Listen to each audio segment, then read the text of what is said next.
En Janus Henderson Investors le ayudamos a alcanzar sus objetivos financieros a largo plazo. Janus Henderson, invirtiendo en un futuro mejor, juntos. Bienvenidos a En Acción, el podcast de expansión para el inversor inteligente. Soy Carmen Rosique y hoy nos acompaña Lola Jacotot, gestora de renta variable de Finaccess Value, un grupo financiero con presencia en Estados Unidos, México y España que tiene el foco en generar valor a largo plazo. ¿Cómo estás, Lola? Bienvenida. Hola, buenos días, Carmen. Muchas gracias por la invitación. Hoy vamos a hablar de empresas atractivas por la remuneración al accionista. Lola, ¿qué aporta el dividendo a la cartera de inversión? Pues en primer lugar, lo que aporta es una renta periódica, ¿no? Un flujo estable o relativamente predecible al accionista que va a recibir el dividendo.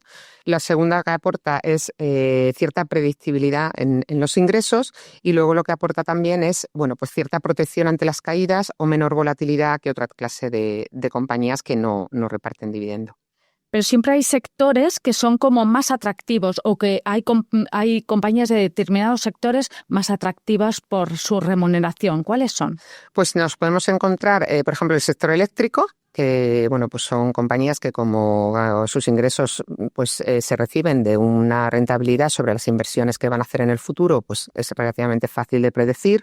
El sector asegurador, que también se basa en niveles altos de solvencia y también pues ratio de capital también elevados, que no deja de ser los ingresos que ganan por primas menos entre los gastos que se gastan en siniestros, y el sector financiero, que también con las exigencias de unos elevados ratios de capital, pues también son sectores que suelen dar dividendos atractivos.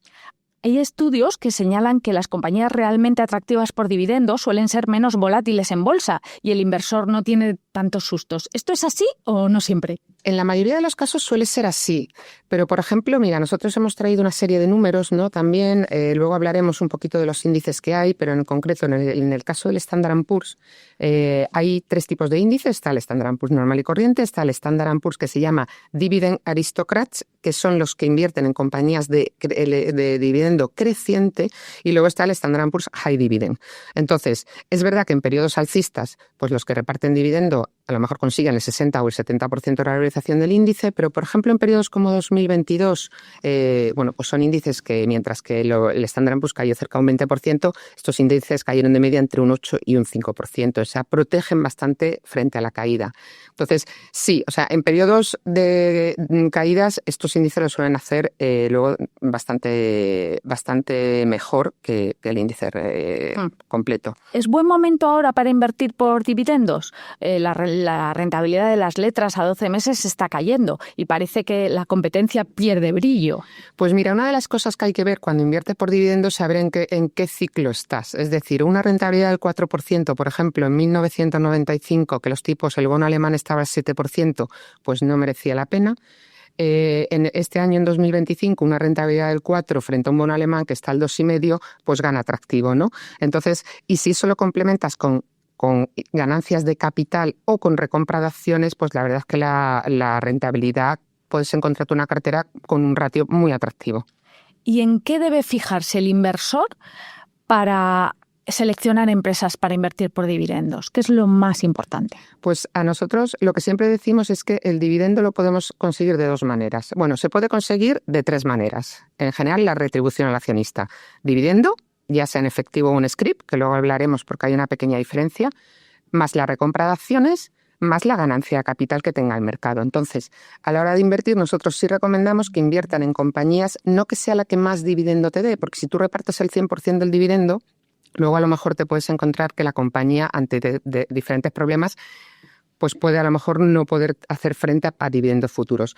Pero sobre todo, que busquemos compañías que no sea una foto estática, sino que analicemos la compañía en diferentes periodos de tiempo y sobre todo en cómo ha tratado al accionista en diferentes periodos de tiempo. Es decir, que sean, por supuesto, negocios entendibles, negocios que tengan alguna ventaja competitiva, es decir, alta barrera de entrada, buenos ratios de rentabilidad, ROCE, ROE, que también incentiva a la empresa a repartir al accionista, pero también a reinvertir en su propio negocio, ¿no?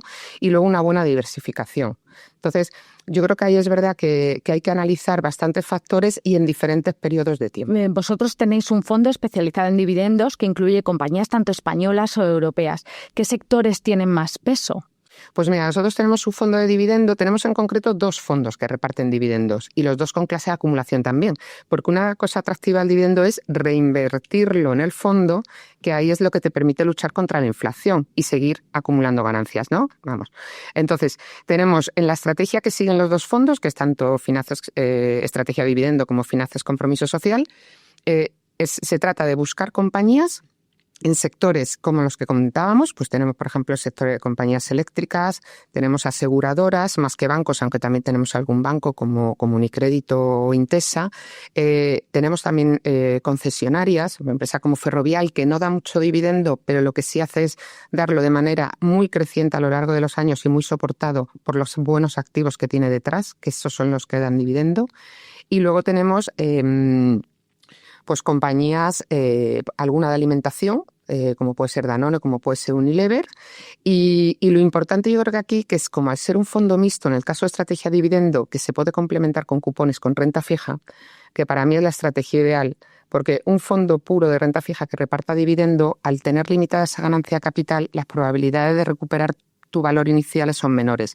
Pero en este fondo tenemos una cartera pues con bonos corporativos a cortito plazo que te puede dar de media un 4%, lo complementas con una buena estrategia de dividendo y encima le añades la ganancia capital que tiene la propia renta variable, ¿no?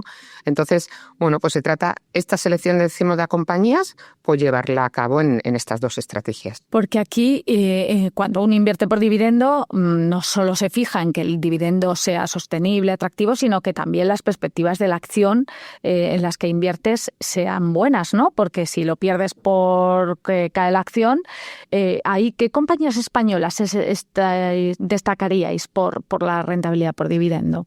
Pues eso que comentas es muy interesante porque lo primero que tienes que ver también es en qué momento estás, es decir, cómo te viene un poco, por dónde te viene la incertidumbre, siempre hay incertidumbre. Entonces, si te viene por tema geopolítico, si te viene por tema de política monetaria de los bancos centrales, si te viene por tema de beneficio, de caída o de posible recorte de beneficio que te lo refleja la situación macroeconómica.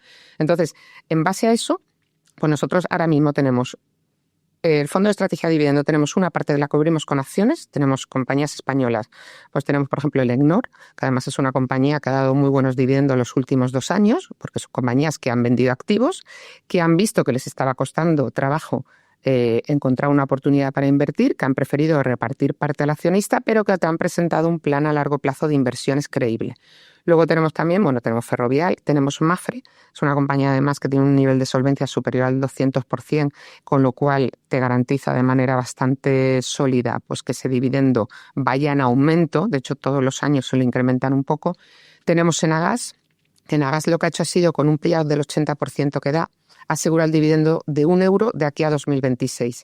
¿Por qué? No porque a partir de 2026 no lo pueda pagar, sino porque como está pendiente de la nueva regulación y de las nuevas inversiones, sobre todo la nueva inversión en hidrógeno verde, pues quieren estar cómodos como para saber que tienen que invertir.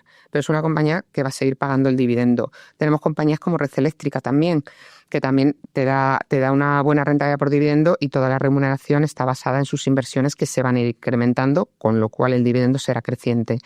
Tenemos Telefónica. Bueno, ya sabemos que Telefónica es verdad que a lo mejor el dividendo no se incrementa tanto, pero sí hay un compromiso con los principales accionistas actuales de que ese dividendo no se va a recortar, ¿no? Y luego también tenemos, pues algún banco hemos tenido también, algún Santander en un momento dado, lo que pasa que aquí ya por revalorización ya se nos ha quedado un poquito más caro, y luego compañías como Inditex, que también es verdad que es una de las compañías además que durante el COVID canceló el dividendo, pero que no deja de dar en torno a un 3,5-4% y tiene 9.000 millones de caja, que es un 10% de la capitalización bursátil, o sea que la compañía tiene de sobra. Hay muchos detractores del dividendo que dicen que las compañías que pagan dividendos elevados pues es que no tienen oportunidades de crecimiento, no tienen mejores destinos para ese dinero y que tampoco es atractivo. ¿Vosotros qué opináis? A ver, eso en parte puede ser verdad, ¿no? O sea, una compañía, un elevado dividendo lo puedes conseguir de la manera de decir, repartir todo el dividendo, porque en un momento dado no te haga falta, aunque a nosotros sí nos gustan las compañías que son previsoras y tienen que hacer un poco previsión de los flujos que van a necesitar para que el negocio crezca, con lo cual pues sería bueno que este payout no fuera el 100%, y luego pues compañías que a lo mejor hayan caído mucho en cotización, entonces el dividendo sale muy elevado, pero porque la compañía ha caído mucho, entonces ahí tienes que tener cuidado porque puedes entrar en una trampa de valor, por decirlo de alguna manera, ¿no? Entonces ahí nosotros lo que tratamos es fundamental ver el ROE y el ROCE que tiene una compañía, porque si una compañía da un dividendo bajito, pero tiene muy buenos ROCEs, yo sé que esa compañía está invirtiendo bien su dinero. Y si una compañía da un dividendo muy alto, pero el ROCE muy bajito, pues ahí sí te está dejando claro, bueno, pues que prefiere invertir, repartirlo a los accionistas. Entonces, a nosotros nos gusta conjugar las dos cosas. Ratios de payout que no sean muy, muy elevados, dividendos crecientes y buenos ratios de ROE y de ROCE de las compañías. Cuando hablamos de ROE y de ROTA, estamos hablando de rentabilidad sobre los activos. Sobre el capital invertido y sobre los recursos propios. Lola, hablabas antes de las trampas de valor, ¿no? De compañías que ofrecen altas rentabilidades, pero a lo mejor no pueden ser tan atractivas como aparentemente parecen. ¿Qué trampas de valor veis ahora mismo en el mercado español y en el europeo? Pues, a ver, más que nombres concretos, por ejemplo, cuando tú analizas una compañía que tiene que sí o sí, que su único atractivo es que tiene una alta rentabilidad por dividendo a base de endeudarse, nosotros la verdad es que ahí huimos bastante de este tipo de compañías, porque tú te puedes estar endeudando en un momento concreto. Pero si ese momento concreto lo alargas en el tiempo y tienes a lo mejor, pues como hemos vivido el año pasado, un ciclo de tipos al alza, pues las refinanciaciones de ese endeudamiento te va a costar más caro y al fin y al cabo te va a costar más cara que la rentabilidad que estás dando al accionista. Entonces, bueno, ahora mismo no sabría decirte ahora mismo un poco con nombres y apellidos, qué compañía podría ser una trampa de valor, pero sí es verdad que sobre todo hay que mirar el nivel de endeudamiento, la generación de caja y cómo se está refinanciando, a qué tipo se está refinanciando. Una compañía que dé un dividendo elevado pero se esté refinanciando al 1, al 1,5 constantemente, es una compañía que no tiene problemas. Una compañía que ya veas que a lo mejor se tiene que refinanciar a tasas más elevadas, por encima o te meten un spread alto, yo ahí sí que desconfiaría un poquito de ese dividendo repartido. Lola, ¿qué compañías europeas destacarías con más gancho por el dividendo? Pues aquí en Europa tenemos bastantes nombres, ¿no? Y además Europa está haciendo algo, que luego lo hablaremos, que es el tema de que, al igual que Estados Unidos, se está potenciando cada vez más la recompra de acciones, ¿no? Entonces, aquí tenemos, por ejemplo, compañías como AXA, que es la aseguradora francesa, que además no solo tiene un compromiso de reparto al accionista en torno al 5 o 6%, sino que además, tras la venta que va a hacer de BNP, de la parte de la parte de gestión de activos a BNP, pues se ha comprometido a hacer una recompra de acciones para que el BPA no se vea diluido, con lo cual es otra manera de remunerar al accionista de manera que no te diluyas, ¿no? Luego tenemos compañías también como Eiffage, que es también una concesionaria francesa que tiene, bueno, pues un flujo muy estable de generación de caja vía concesiones. Luego tenemos también compañías como Danone, Unilever, que también tiene buena rentabilidad por dividendo. Elecnor, que comentábamos antes, es una compañía que hemos tenido también muy, muy ponderada en cartera. Tenemos Munich Re también, que la aseguradora alemana. Y luego tenemos algún banco, Intesa y Commerzbank. Yo creo que aquí la historia de Commerzbank es interesante porque es una historia de que se está defendiendo de una posible compra por parte de Unicrédito, con lo cual está poniendo en práctica pues todas las herramientas para que no le compren. Recorte de costes, incentivos. Entonces, bueno, yo creo que tiene una estrategia no es un poco como aquí Sabadell, ¿no? Estamos en la misma situación. Claro, vamos a ponernos bonitos para que nos quieran, pero que no nos compren. O sea, entonces, bueno, pues la verdad que también dan muy buena rentabilidad por dividendo. Y luego, bueno, pues tenemos también alguna empresa de telecomunicaciones que también suelen tener flujos muy estables. Tenemos KPN, por ejemplo, en Holanda, y luego tenemos pues alguna compañía más, sobre todo la parte de Suiza, en Suiza o en Dinamarca, pero ahí lo comentaremos luego si queréis. El tema de la doble imposición también hay que tener un poco de cuidado en Europa. Hablabas antes de recompra de acciones. Es una práctica que se está poniendo muy de moda en Europa en los últimos años. ¿Recompras son interesantes para el inversor, sí o no? A ver, yo creo que es una de las maneras más interesantes de remunerar al accionista, ¿no? Porque al fin y al cabo tú lo que estás haciendo estás La compañía está comprando sus propias acciones y luego las amortiza, con lo cual tú estás dejando con el mismo precio, estás quitando acciones de mercado. Entonces, tú no te diluyes, el accionista no se diluye, el accionista sigue teniendo sus empresas, pero valen más. Y encima, como la compañía lo invierte en su propio negocio, pues es como el doble efecto, ¿no? O sea, efecto confianza, ¿no? Entonces, el tema de recompras, que en Estados Unidos lo hemos visto mucho, en Europa se dejó de hacer mucho también desde la crisis de 2008 y luego desde la crisis también del COVID, que luego sí comentaremos el tema de por qué es importante la diversificación, por si en algún momento alguna te cancela dividendo, no quedarte pues pelón, ¿no? De alguna manera.